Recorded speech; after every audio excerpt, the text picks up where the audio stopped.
આપણે ગાડી પાછળ મેં ખોડિયાલ ક્યાં કરતી ખોડિયાલ પ્લીઝ નહીં કરતી ખોડિયાલ નહીં કરતી.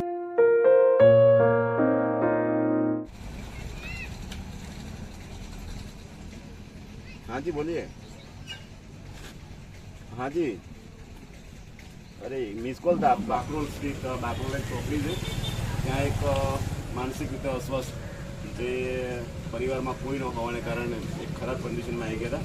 ત્યાંના સ્થાનિક જે દુકાનદારો છે એ 2 ટાઈમ જમવાનું ચા નાસ્તો ને એવું જરૂરિયાત વસ્તુ આપીને એક સેવાનું સરસ મજાનું કાર્ય કરી રહ્યા હતા. પરંતુ કાયમ માટે આ પ્રમાણે રખડતું ભટકતું જીવન જીવવું એ મજા નહીં આવે. એ માટે ત્યાંના સ્થાનિક એવા આપણી પર જે એમની શોપ છે જે કોલ્ડ ડ્રિંકની એવા રાજેશભાઈ એમને વોટ્સઅપના માધ્યમથી એને કોલ કરીને જણાવ્યું હતું કે 1.5 વર્ષની એક છોકરો જે એમ રખડતી ભટકતી જિંદગી જીવે છે તો એને કાયમ માટે રહેવા જમવાની અને એની માનસિક સ્થિતિ સુધરે તે માટે આપણને જાણ કરી હતી. તો અત્યારે આવી ગયેલા છે અને હાલ તમે જોઈ શકો છો છોકરાને કે યંગ છોકરો છે. તો એક સેવાભાવી મિત્રએ એમના હેર કટિંગને ફેસ કર્યો છે. હાલમાં માનસિક સ્થિતિ બહુ ખરાબ છે, મેન્ટલી અપસેટ છે. કોઈક આઘાતને કારણે ખરાબ કન્ડિશનમાં આવી ગયા છે. પરંતુ આપણે સંસ્થામાં લઈ જઈને ત્યાં 2 ટાઈમ ટુ ટાઈમ જમવાનું અને મેડિસિન કરવાથી એક ટૂંકા સમયમાં બદલાવ આવશે અને એક સરસ મજાની રાબેતા મુજબ આપણે જે પ્રમાણે જિંદગી જીવીએ છીએ એ પ્રમાણે સરસ મજાની જિંદગી જીવી છે. આપણે સ્થાનિક એવા રાજેશભાઈ જોડેથી જાણીશું કે કેટલા સમયથી એમને ઓળખે છે અને કેવી કન્ડિશનમાં એમને જોવા મળે છે. ભાઈ કેટલા સમયથી તમે જાણો છો? 2 વર્ષ. 2 વર્ષથી જાણો અને 2 વર્ષથી કેવી કન્ડિશનમાં રહેતા હતા? એમનું આગળ પાછળ પરિવારમાં કોઈ છે? હાલમાં એમના જણાવ્યા મુજબ 2 વર્ષથી ખરાબ કન્ડિશનમાં રહેતા હતા. પરિવારમાં કોઈ છે નહીં. પરિવારમાં કોઈ ન હોવાને કારણે આવી કન્ડિશનમાં આવી ગયા છે. પરંતુ આપણે એક માણસ તરીકે માનવતાની દ્રષ્ટિએ આપણે એક અહીંયાથી લઈ જઈને એક સરસ મજાની જિંદગી જીવીએ તે માટે એક પ્રયત્ન કરી રહ્યા છે. પરંતુ ટૂંકા સમયમાં આપણે એમને સમજાવીને સંસ્થામાં રિફર કરવાના છે અને નજીકના પોલીસ સ્ટેશનમાં આપણે જાણ કરીને પછી સંસ્થામાં કાયમ માટે ત્યાં એમની રહેવા જમવાની તમામ સગવડો માટે ત્યાં રાખવાના છે. તો અંત સુધીના વિડીયો બનાવ્યો. હાલમાં ખૂબ ખરાબ છે પરંતુ ટૂંકા સમયમાં એક પ્રેમભર્યું વાતાવરણ મળવાથી સરસ મજાની જિંદગી જીવશે. તો હાલમાં એમનો પૂછપરછ કરીશું ત્યાંના જે શું છે, નામ છે અને સંસ્થામાં લઈ જવા માટે એમને સમજાવીશું. શું નામ શું? વાત બહુ કરો. શું નામ શું તમારું? નામ તમારું શું નામ? અરે વાત તો કરો, મારી વાત સાંભળો. જો હું નવા કપડાં આપું છું, બરાબર? નવા કપડાં મસ્ત સરસ મજાના પહેરતી આવે. પછી એક હોટલમાં આપણે જમવા જવાનું છે. આવું છે ને મારું કેમ સરસ મજાના કપડાં આપું છું અને આ ફ્રેશ બેસ થઈ જાય આપણે.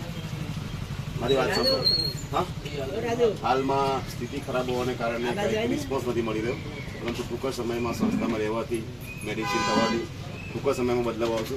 હાલમાં થોડી કન્ડિશન ખરાબ છે પરંતુ આપણે એક સરસ મજાનું પ્રેમભર્યું વાતાવરણ આપવાથી એક નવી જિંદગી જીવવાની શરૂઆત કરશે. હાલ કંઈ બોલી નથી રહ્યા, નામ પતાવી નથી રહ્યા કે પછી એમ કંઈક પૂછવાનો પ્રયત્ન કરીએ છીએ પરંતુ આપણને રિસ્પોન્સ મળતો નથી. પરંતુ હાલમાં એમની સ્થિતિ ખરાબ હોવાને કારણે આવી પરિસ્થિતિ આવી ગઈ છે. કોઈક સમય સંજોગો અને કોઈક આઘાતને કારણે આવું બનતું હોય છે. હાલ આપણે એમને સંસ્થામાં લઈ જવાના છે. મારી વાત સાંભળો.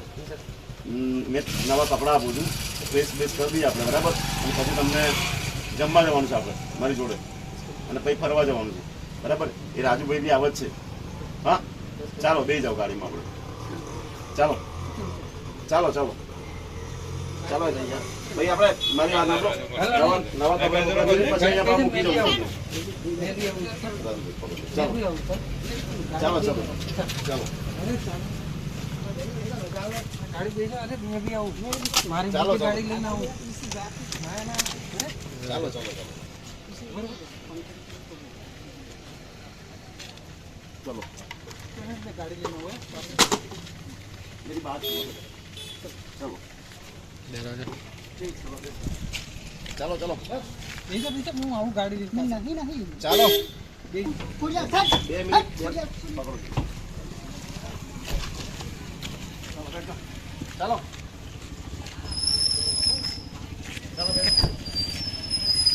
चल बेजा. चलो નહીં જવું. चलो चलो मेरे राजू भाई आ रहे हैं. चलो बैठ जाओ. નહીં જવું इसकी बात मैं आऊँ. ए भाई चलो चलो बेजा. चलो आराम से. मेरी बात सुनो. શું નામ છે? अनिल. अनिल भाई मेरी बात सुनो पहले. अनिल भाई नाम મારું શિવરાજભાઈ નામ શું છે? જો મારી વાત સાંભળો, આપણે તમારા જે બધા મારી જોડે માણસો છે, સરસ મજાના કપડાં લઉં છું, પછી આપણે જમવા જઈએ, ચા નાસ્તો કરીએ, પછી પાછું અહીંયા આવું છે ને તમારે, હું કપડાં આપું પહેરીને પછી આવવાના, બરાબર?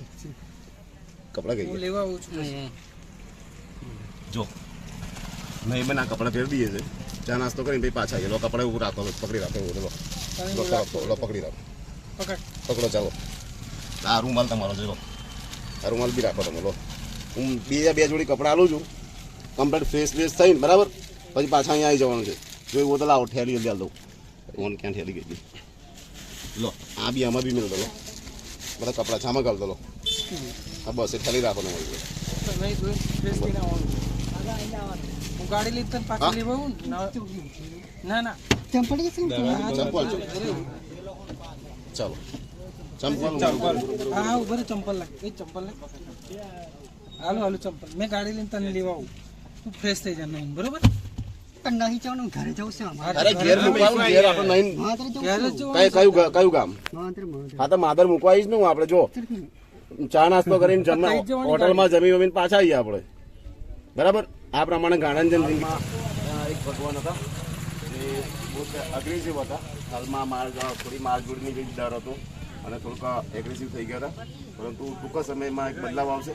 આવા માણસો કોઈક આઘાતને કારણે, કોઈ બનાવને કારણે આપણા જેવા માણસોથી ડરતા હોય છે, પરંતુ ટૂંકા સમયમાં આપણે અત્યારે થોડી માથાકૂટ કરીને અત્યારે ગાડીમાં જબરદસ્તી કરીને બેહાડ્યા છે, પરંતુ થોડા સમયમાં, ટૂંક સમયમાં સંસ્થામાં રહેવાથી એક નવો બદલાવ આવશે.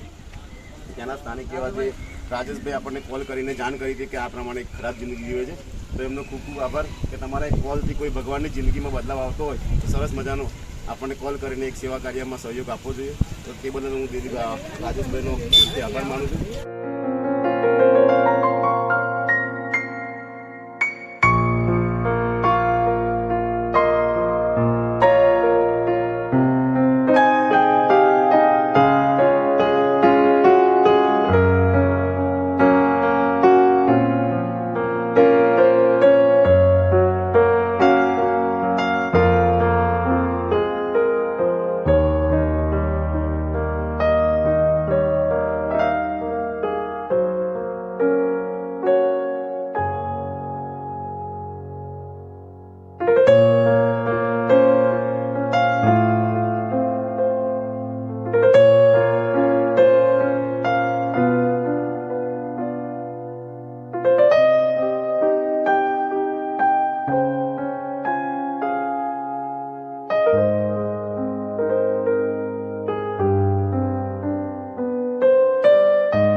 નાસભાગ બી કરી હતી.